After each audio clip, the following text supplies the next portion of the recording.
What's up, guys and gals? Welcome back to the Nerd Castle for the next episode of Shadowrun Hong Kong. My name is Splattercat. Happy to have you here today as we hang out for a little while, and I think we're trying to stop some Wompoans from getting womped on. So, let's walk around town a bit. Everybody seems to have an umbrella except for us. Apparently there was a sale at a place we didn't go to. At the bare minimum, I wanted to hope that you would have a hood or something, but I guess we'll just let the rain fall on our face in a dramatic fashion. Walk in slow-mo throughout the town while we wait for the Wompoans to come to us. Nope, we're gonna go to them. I'm lying. I am making shit. I like that little hologram of like a stinky little onion bunny that he has on the side of his cart. It makes me happy. Stinky little onion bunnies. Who doesn't love onion bunny mascots? I like onion bunnies. Why not? I mean, I like bunnies. They're a bad pet, though. Rabbits are just... It is not a good pet. And I'm not saying that they're going to bite you or they're going to, like, chew your throat out or anything. They just have no person... It's a feedstock for the wilds. Like, everything eats rabbits, and they're just kind of dumb, and there's, like, thousands of them when they breed, and they just... I don't know. I like pets that have personality and are, like, intelligent and can, like, solve problems.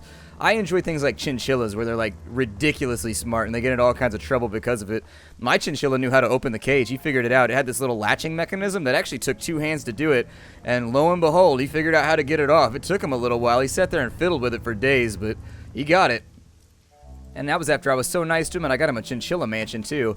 It was like a 4-story thing that went all the way up to the ceiling. He really, really liked it. That was like his favorite thing in the whole world. Originally, he had this little tiny cage, and he didn't like it much because he couldn't move around. But a couple weeks after that, I got him like a filler cage while I waited for the good cage to arrive because they had to make it custom in Montana or somewhere and then ship it out here. And so it got here, and it was super sick when it arrived, and then he was happy from then on. He would run around and bark and be like... That's the sound a chinchilla makes right there. That's the sound they make all day and all night. The orc woman is festooned with small circuits. Festooned is a funny word. Tiny trid screens and speakers. The trid screens display snippets of trid broadcasts from every corner of the world. The tiny speakers play counterpoint with a susurrus. Never heard that word before, man. They dug for that one. A susurrus of voices, speaking Sparathiel, Punjabi, Kazakh, and other languages. Her expression is haggard, and she fidgets with her fingers as you approach. I assume that a susurrus is like just like a hum of whispering in the background, I guess. I don't know. I'll have to Google it after this. That's a word that I have never seen in my entire life. It's probably one of those hyper-specialized words. Welcome to the Wompo, my friend. I am Elder Ing, and these are the Elders Tang and Ip. Ing gestures to the elf and human, who each incline their heads respectfully. Thank you so much for answering our request for help. We had nowhere else to turn. It's the least I could do. Under Tang's skin, glowing tattoos writhe and change shape. Tigers become cranes and move on to dragons. We're under threat. One by one, we elders are being hunted by some monster. As you may have noticed when you arrived, there's another killing tonight. Ip crosses his solid chrome arms. Holographic readouts dance constantly over their surface, displaying diagnostic information about their state, operating temperature, servo pressure, and a variety of other minutiae. He has the bearing of someone who could handle himself in a fight. I'm certain you have some questions. Ask, and we'll do our best to tell you what we know. What can you tell me about the murders? They started 2 weeks ago. The first two go was Gan. We found him in his apartment, eviscerated.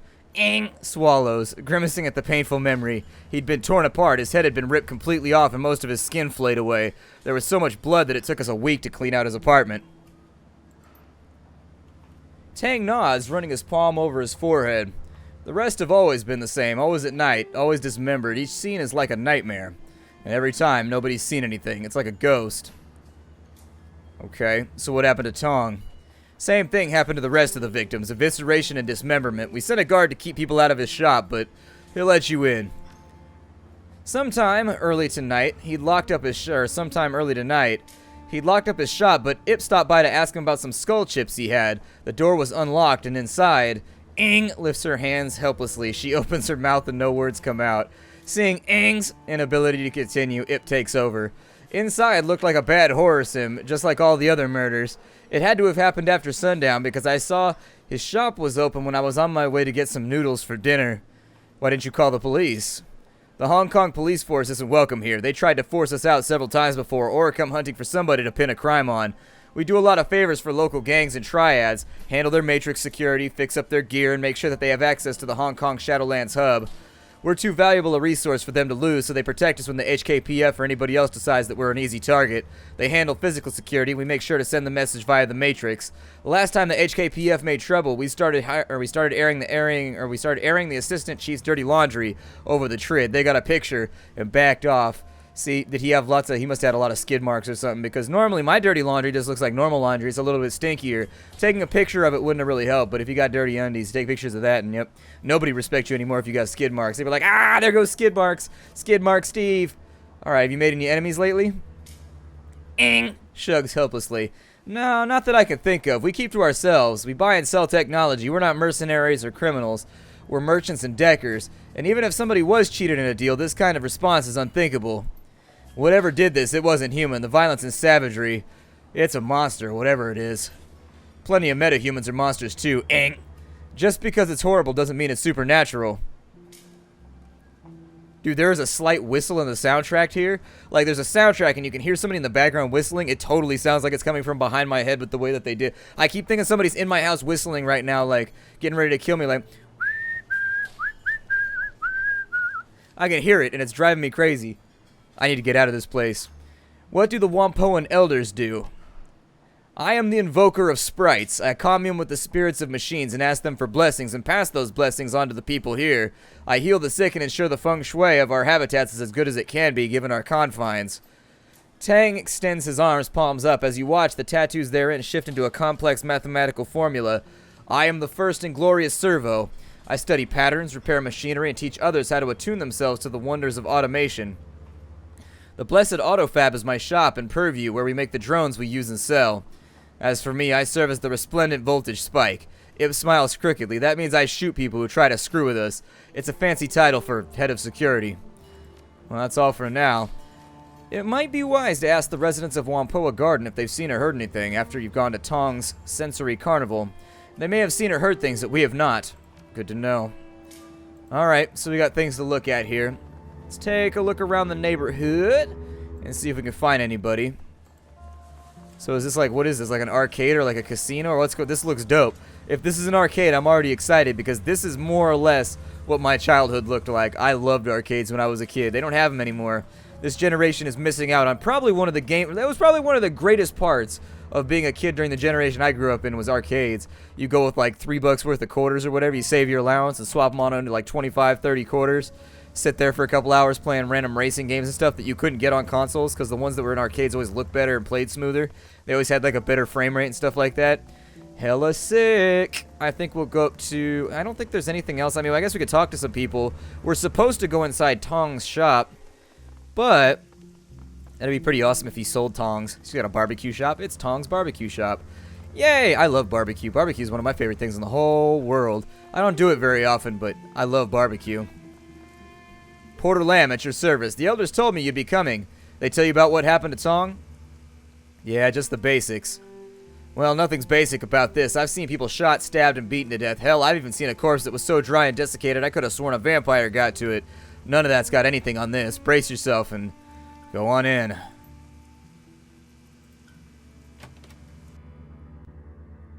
Tong's Sensory Carnival looks like a scene out of a B-grade slasher film. The cloying scent of incense hangs thick and pungent in the air, emanating from the small shrine in the corner of the shop. Unfortunately, it does nothing to cover up the reek of death and clotted blood. Despite the ragged remnants of Elder Tong littering the floor, the rest of the shop appears to be in good order, at least at first glance. Nothing is broken, tipped over, or otherwise ransacked. Well, at least his feng shui is on point. He's got toilet paper on the couch, though. I don't know what he needed toilet paper on the couch for. Maybe it's it's a couch with a dookie hole in it so that you don't have to get up. You can just stay there and play PS4 all day, and then whenever you gotta go, you just open your butt flap and you go in the couch, and then it's like, and it just like sucks it on up and gets it somewhere. That'd be so sick, dude. Idea for a new invention, toilet couch. As you're about to step further into the room, you glance at the ceiling and walls. The blood from Tong's body isn't just confined to where his remnants lie. Drying blood is spread about the walls and ceiling as well.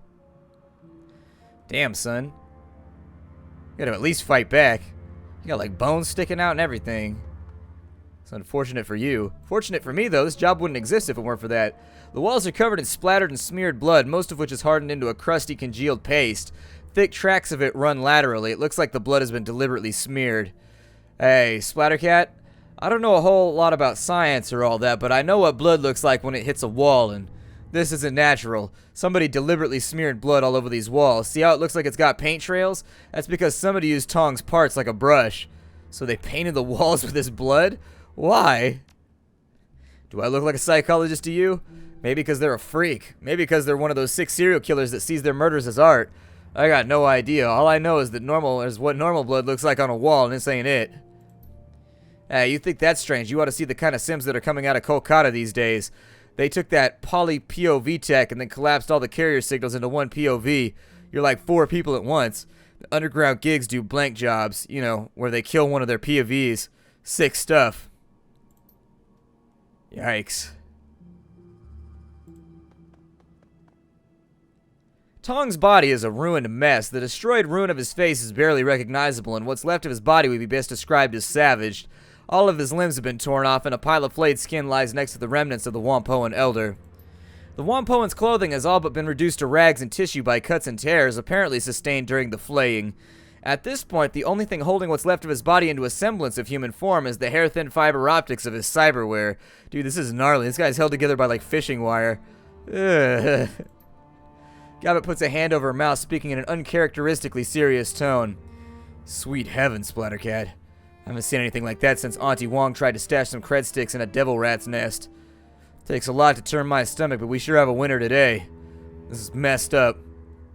Yeah, killings are one thing, but there's a certain level. Oh, you're in here barefoot? Put some shoes on. Oh, brutal. You don't want to be up in here? No, you're going to get some extra little toe crunchies. There's Elder Tong between your toes. I'll second that. This isn't a murder. This is more like a feeding frenzy. If it weren't for the skin, I'd say Tong stepped on a goddamn mine or something. Gabbett, take a look at the body. You're the boss, man. This isn't going to be pleasant. Gabbett closes her eyes, taking a deep breath, and after a moment she opens them again and makes a strange grunting noise.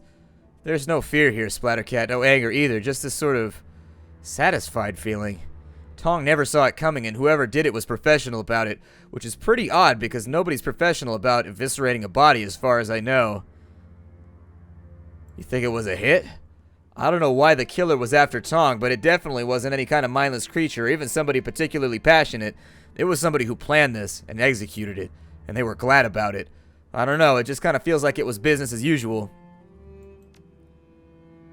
Damn, son. Okay. What's going on in here? Hey, at least they didn't take the desk fan. That's pretty good. So just in case. See, he was messy. That's why he got murdered. He didn't make his bed. That's secret number 1, kids. You got to make your bed, otherwise you get murdered. Who knew?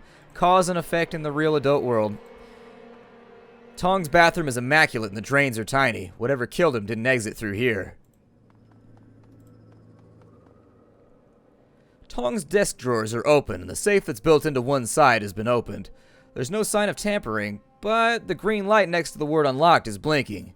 Whoever opened the safe did it with a key fob. Inside, there are several blank cred sticks, but no sign of any money on them. Looks like somebody looted his stash. A guy like this wouldn't keep only empty cred sticks in his safe. This is a Yamaha 95,000V SimSynth, a device for mixing and mastering SimSense chips. Several drive bays are empty and all the chip jacks are empty. The screen is flashing a repeated error message. Warning, requested files cannot be found. Please return drives to bay and try again. Let's debug. Banging away at the SimSense keyboard, you manage to suspend the drive error warning for a time. Digging into the guts of the machine's recent files, you manage to kick it into diagnostic mode. While it's not as good as having access to the full system, maybe you can learn something along the way. Yamaha SimOS 523, everything's good except for the drive, beginning core dump. The long debug spew that scrolls through the synth screen is filled with numbers indicating recent files, playlinks, keyframes, and assist peak levels. Based on the numbers you're seeing, Tong's SimSynth has been hacked to remove the peak controller levels from the chips he's been burning, the required operation to make BTL chips. The delta wave outputs for these chips push them dangerously into brain-burning territory. So for the people that don't know, BTL is the better-than-life chip. It's a new kind of drug in the future where you take this chip and you put it into a reader slot on your head or inside of a machine, and a BTL chip allows you to experience an experience that you otherwise would not have, but it's highly addictive because what they do is that you normally have SimSense, which is the same thing, just dialed down. If you took SimSense and then you increase the sensory output of the chip a whole bunch so that everything was exacerbated, almost like you were on ecstasy or something like that, it's like BTL. So essentially it gives you could get a BTL chip of anything, like having sex with an ex-girlfriend or like murdering somebody, whatever you want, they make a BTL of it. But it also amplifies the sensation, the enjoyment, the anger, the feelings, the emotions that go into the chip as well, and so it can actually damage your brain, which is why they're illegal. The file catalog for the high-peak BTLs indicates all the files and burned chips should be stored on the missing drives and whatever was in the empty chip jacks. Somebody's cleaned out Tong's BTL stash. They also have online games, like, you know how people got super addicted to World of Warcraft when it came out? People had like MMO problems and stuff like that. They make MMOs that are essentially BTL chips or SimSense chips. You can play an MMO in your own mind and like experience the entire world in full like 3D as though it was the real thing, and people like never jack out and they like die of starvation and stuff like that. Crazy. Hey there, need something else? What do you do around here, Porter? It's a catch-all category, I guess. I work for Elder Ip. It's a bit like being a deputy. I make sure people don't break the rules, protect people who need protecting, and mostly I just do whatever jobs Ip asks me to. It's a pretty quiet job most days. Today's not one of those days. I also handle a lot of maintenance. I don't actually do the repairs, but I've got most of the keys. It makes it easy to ensure only authorized people get into sensitive places. Electricity goes down, I let in the electrician who fixes the wiring. Toilet clogged, I let in the drone guy who opens it back up.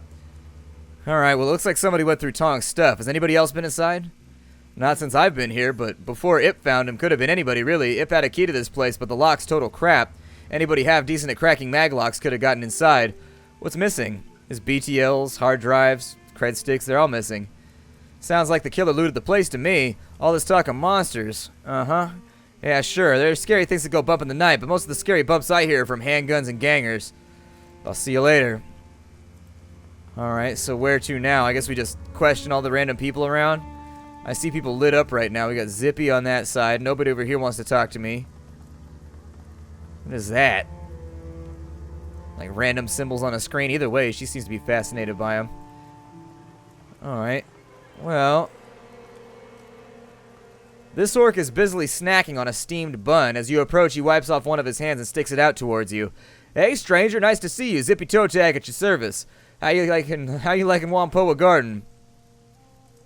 Splattercat, nice to meet you, Zippy. I love steamed like pork buns. Ooh, so good. Nice to meet you too. Listen, I know it's a little forward of me to just say hello and whatnot, but I'm interested in giving you a hand if I can. Zippy gestures expansively at the squalid neon-lit streets of Wampoa Garden. This is my home, at least for the time being, and I'd like to stop these killings. We've never met before this, but I know exactly who you are. You're my replacement. The elders had me autopsy what was left of Elder Gon and Elder Nakamura after they got ripped apart, but I didn't want to dig any deeper. So since I don't know you and I can smell a Shadowrunner a mile away, you gotta be the outsider they asked to stop the killings. Huh? Zippy tilts his head back, obviously pleased with his amateur deduction. Yep, that's it. See, I have good eyes. A lot of good eyes, actually. If you're in the market for replacements, only slightly used, and they only come from certified donors, I swear. A hearty belly laugh erupts from the orc, and he slaps one of his thighs in elation. Man, I kill myself. Pretty funny, you a stand-up comedian? With jokes like that, you kidding me? I'm one of the only trained surgeons around here. I keep the other Wampoans healthy. Gotta practice down the road. Blind Chen's a pretty good cyber doc, but he's basically an implant specialist, and that's it. Okay, so how did you end up here? Did my residency back in the UCAS. Could have become a real MD too if things hadn't gone south for unrelated reasons. Zippy opens his coat, revealing a cyber deck, and pats it proudly. I also deck a little, but I'm better at slicing skin than ice.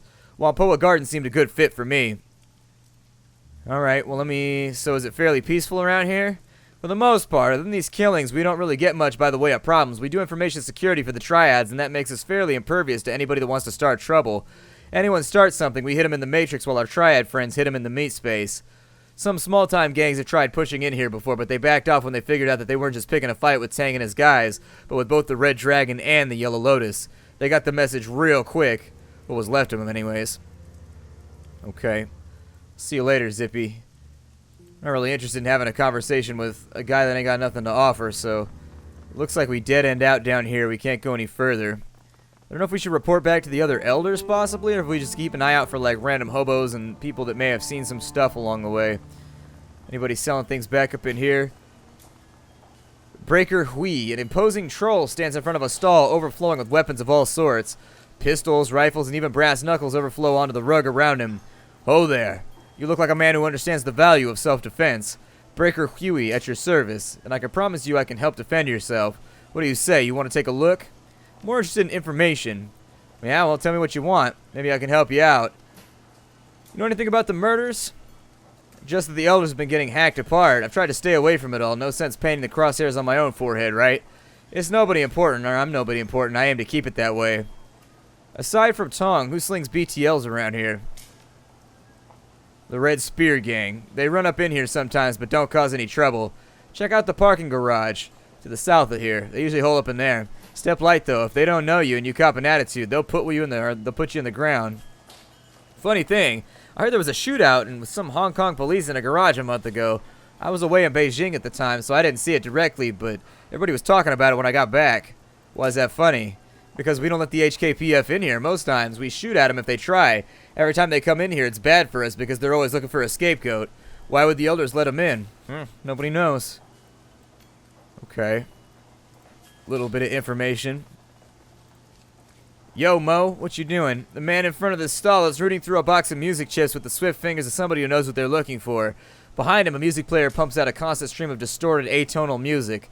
The stall's proprietor is nowhere to be seen. You believe this? They got 4 bootlegs of Echelon 60, the unreleased Enoch Ian Keys double chip show from Bratzaville, and absolutely 0 chips from Shotgun Bloom. This stall's stuff is purely second rate. Hey man, don't get down on Echelon 60. I saw them when they played that unlicensed show at the old Choco Tart factory in Suen Wan. That show was amazing, even if the police had to break it up midway through the second set. Music aficionado waves his hand dismissively. That show might have been great, but come on. Echelon 60's old news. They're already being mainstreamed. I saw a Trid ad for the new Mitsubishi Astro scooter, and they were using main volt under bus as the backing music. Made me sad, I tell you. Decker inclines his head politely towards you. Mo Nebby at your service. Decker, technologist and music fan. Not from around here, are you? You don't hold yourself like a native. I'm from the UCAS. Mo runs a hand through his hair, shaking the collected rain off it. I thought so. What brings you out here? Trying to find out who's been killing elders. Decker pauses for a moment, face falling. That's a nasty business. I heard Tong died tonight. I don't know who or what they pissed off, but it seems like a really bad scene. Trying to keep my nose out of it. Still, I like this place. Is there anything I could do to help? You know anything about the murders? I'm trying to stay as far away as possible. I'm not connected enough to hear anything important. All the talk about monsters is just plain dark. I ain't afraid of monsters, but I want to get their attention. All I know is that a couple months ago, we had Elders Nakamura, Yatundi, Gon, and Magpie, and now we don't. Magpie? Never heard of Magpie. Well, Magpie may not be related. She disappeared a month or so ago, just up and closed her shop one night, and nobody ever heard from her again. Zippy thinks she's on vacation, but I don't know. His killing started right after she disappeared, so maybe she's in hiding and is taking care of the other elders one by one. Yeah, I was gonna say, she sounds like our first culprit. Why'd she do that? To be blunt? She's a hateful, shrewish old badger of a person. It was always her way or the highway. She butt heads with the other elders over damn near anything. Last fight she had was with Tang over something or other, and I guess she ended up throwing some of his micro drones into a deep fryer, threatening to kick his ass around the block. What was her line of business? Matrix gear. Her shop's called the Jackpoint. Not very imaginative, I know. She's always had the hottest programs, best chips, and made some killer decks for anybody willing to pay her rates. It'd cost you plenty of new yen, but she was one of the best in the business, at least in Hong Kong.